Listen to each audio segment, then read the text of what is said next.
இது மத்திய பட்ஜெட் 2026-27 பற்றிய விவாத நேரலை. இந்த நேரத்தில் நம்முடன் இணைவது ஓய்வு பெற்ற வங்கியாளர் திரு கே சிவகுமார் அவர்கள். அவரை வரவேற்றுவிட்டு நிகழ்ச்சிக்குள் செல்லலாம். வணக்கம் சார். ஒரு வங்கியாளராக இந்த மத்திய பட்ஜெட்டை பொறுத்தமட்டில் உங்களுடைய எதிர்பார்ப்புகள் மற்றும் பார்வை என்ன? வணக்கம்.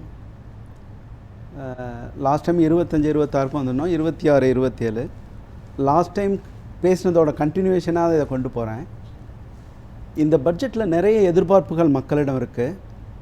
நம்ம பெயர் மாற்றங்களுக்கு கொடுக்குற முக்கியத்துவத்தை விட விவசாயம், நான் ஒரு 5-6 செக்டர் இருக்குது, நான் நேம் பண்ணிடுறேன், அதுக்கு பிறகு ஒவ்வொன்றா உங்களுக்கு தனித்தனியாக என்னென்னு சொல்லிட்டு வரேன். விவசாயத்தில் ரொம்ப நம்ம பின்தங்கி இருக்கோம். அதுக்கு ஒரு முக்கியமான தொகையை அலாட் பண்ணும் இந்த பட்ஜெட்டில். அது ஒரு எதிர்பார்ப்பு கிராமத்து மக்கத்தில் இருக்குது. நம்ம என்ன தான் பேசிக்கிட்டு இருந்தாலும் இன்னும் கிராமம் பின்தங்கி தான் இருக்குது. வேலைவாய்ப்பின்மை அது ஆரம்பிக்கிறது கிராமத்திலேருந்து தான். ஒரு டீச்சர் ட்ரைனிங் முடிச்சுட்டு அவர் விவசாயம் பண்ணிக்கிட்டு இருக்கார். பாதி பேர் பார்த்திங்கன்னா கிராமத்தில் ஒரு 3 தெருவு இருக்குன்னா அந்த இடத்துல நடுவில் உட்காந்து அரட்டை அடிக்கிறதுல தான் இருக்காங்க. ஏன்னா அவங்களுக்கு வேலை இல்லை, அவங்க மேலே தவறு சொல்கிறதுக்கு இல்லை. அடுத்தது முக்கியமானது எம்எஸ்எம்இ. எம்எஸ்எம்இயில் நிறைய தவறுகள் நடந்திருக்கு. அதை பற்றி கொஞ்சம் டிஸ்கஸ் பண்ணலாம். இதில் எதிர்பார்ப்புகள் வங்கியாளராக நிறையா இருக்குது. மூணாவது ஜாப் கிரியேஷனுக்கு என்ன பண்ணுறது. இப்போ லேட்டஸ்ட்டாக கொடுத்த ரிப்போர்ட் கூட வேலையின்மை ரொம்ப அதிகமாகிடுச்சு. 57க்கு பிறகு 57% அதிகமாகிடுச்சு. அதுக்கு இந்த அரசாங்கம் இந்த பட்ஜெட்டில் என்ன கொடுக்க போகிறாங்க, அதை மக்கள் ரொம்ப உன்னிப்பாக கவனிச்சிருக்காங்க.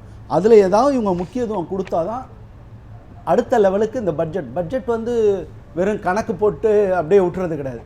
மக்களுடைய வாழ்க்கை தரம் எந்த அளவுக்கு உயருது அப்படிங்கிறத அதில் பார்க்குறாங்க. நாலாவது இந்த இன்ஃப்ரா ரியல் எஸ்டேட். இதில் இவருடைய ஃபோக்கஸ் எப்படி இருக்க போகுது. இந்த தடவை பழைய மாதிரி எலெக்ஷன் நடத்துகிற மாநிலத்தை கூட மற்ற மாநிலங்களையும் இவங்க அடாப்ட் பண்ணிக்கணும். அந்த மாநிலத்துக்கு மட்டும் என்ன பண்ணுங்கிறத விட்டுட்டு மற்ற மாநிலத்தையும் ஒரு இன்க்ளூசிவ் க்ரோத் இருந்தால் தான் இந்த பட்ஜெட்டில் கொஞ்சம் நல்லாயிருக்கும். அடுத்தது ரொம்ப முக்கியமானது ஹெல்த் கேர். அதில் நிறையா இருக்குது. இதில் ரொம்ப நம்ம எதிர்பார்க்க வேண்டியது இந்த ஜிஎஸ்டி. ஜிஎஸ்டியில் இன்னும் நிறைய குழப்பங்கள் இருக்குது. அரிசி சாதாரணமாக வாங்கினா ஜிஎஸ்டி கிடையாது, நீங்கள் கவரில் போட்டிங்கன்னா ஜிஎஸ்டி.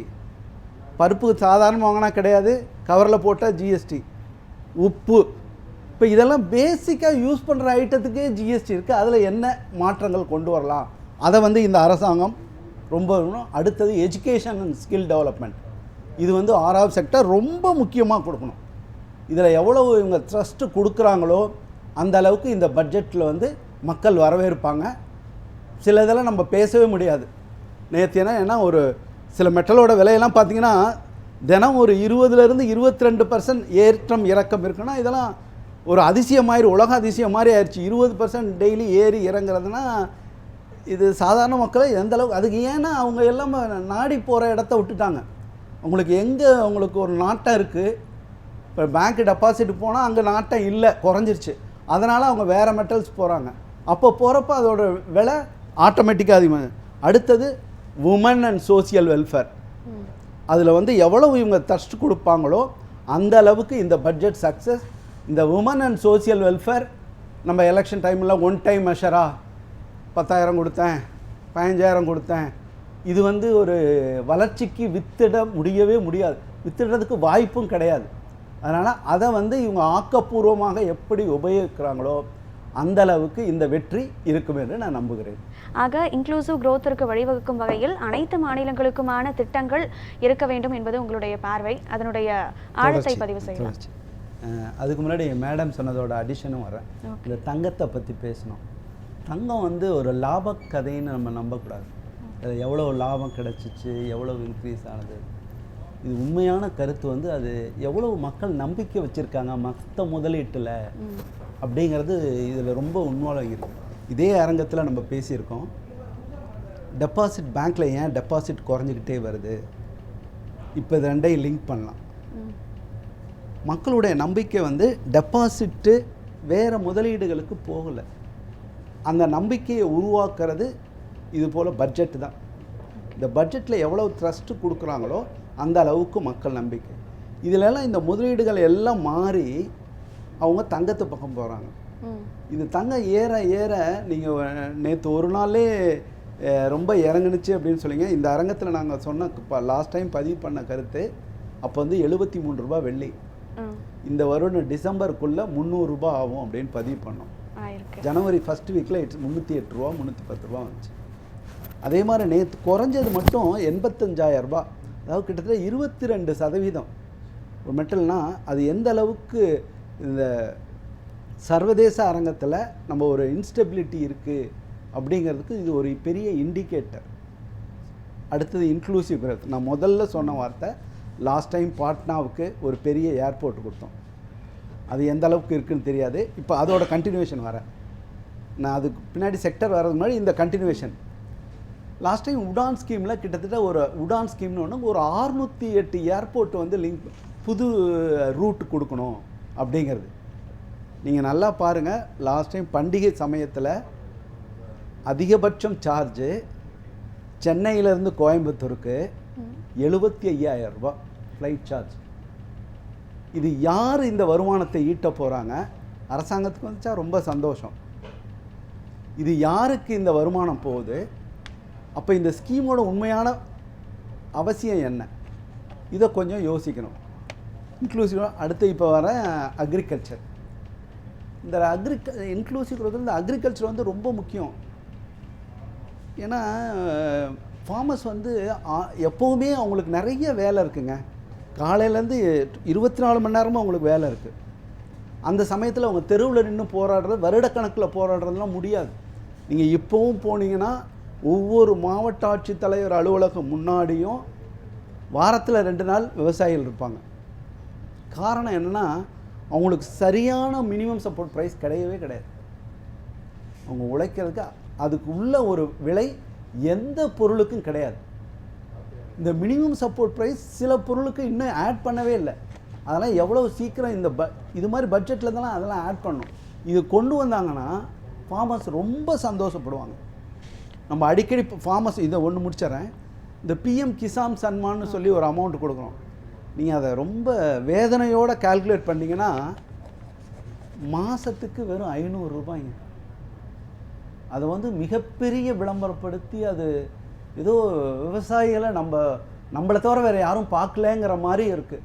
ஸோ இந்த பட்ஜெட்டில் அவங்களுக்கு உண்மையாக ஏதாவது பண்ணணும்னு நினச்சா, இல்லை இந்த ஸ்கீம் அவங்க ஆக்சுவலாக இந்த சப்சிடி இதெல்லாம் அவங்க விரும்புகிறதே இல்லை. அவங்களுக்கு வேண்டியது வளர்ச்சியான நல்ல ப்ரைஸ், எனக்கு விலை கொடு, நான் பார்த்துக்கிறேன் அப்படின்றது தான் உண்மையானது.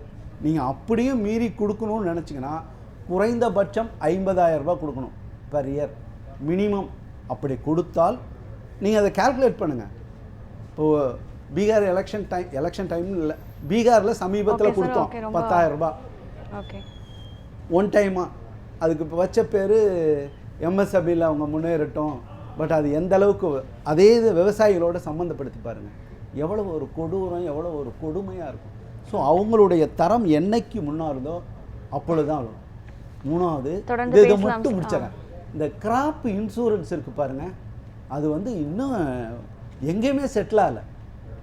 அதை செட்டில் பண்ணி அவங்க கரெக்டாக இந்தாப்பா இதோட ப்ரீமியம் ஃபுல்லாக கவர்மெண்ட் கட்டுற மாதிரி ஏற்பாடு பண்ணணும். கட்டிட்டு அவங்கள ஒரு ட்ரவுட்டாக ஃப்ளட்டாக இமீடியட் அவங்களுக்கு என்ன ஆக்ஷன் எடுக்கணுமோ அதை அரசு எடுத்து கொடுக்கறதுக்கு முயற்சி பண்ணாதான் இந்த பட்ஜெட்டோட வெற்றி இருக்கும். இது பட்ஜெட்டில் அவங்க மென்ஷன் பண்ணணும் அப்படிங்கிறது என்னுடைய வேண்டுகோள். சார், அடுத்ததாக டிஜிட்டலைசேஷன், உலகமயமாக்கல், குளோபலைசேஷன் என பல்வேறு நாடுகளும் வளர்ந்து வரும் சூழலில் டிஜிட்டலைசேஷனுக்கு பிரதான முக்கியத்துவம் கொடுக்கப்படுவதாக மத்திய அரசு பேசும் சூழலில் இந்த நேரத்தில் அதனை களத்தில் வெளிப்படுத்தும் சைபர் செக்யூரிட்டி, சைபர் கிரைமை சீர்படுத்தக்கூடிய இந்த சைபர் செக்யூரிட்டிக்கு எத்தகைய ஃபண்ட்ஸ் ஒதுக்கப்படலாம் என நீங்கள் எதிர்பார்க்கிறீர்கள்? இல்லை, இது வந்து ஒரு முக்கியமானது. நம்ம எப்படி டிஃபென்ஸுக்கு வந்து இப்போ லாஸ்ட் டைம் பார்த்தீங்கன்னா கிட்டத்தட்ட 4,91,000 கோடி அலாட் பண்ணியிருக்கோம் டிஃபென்ஸ்.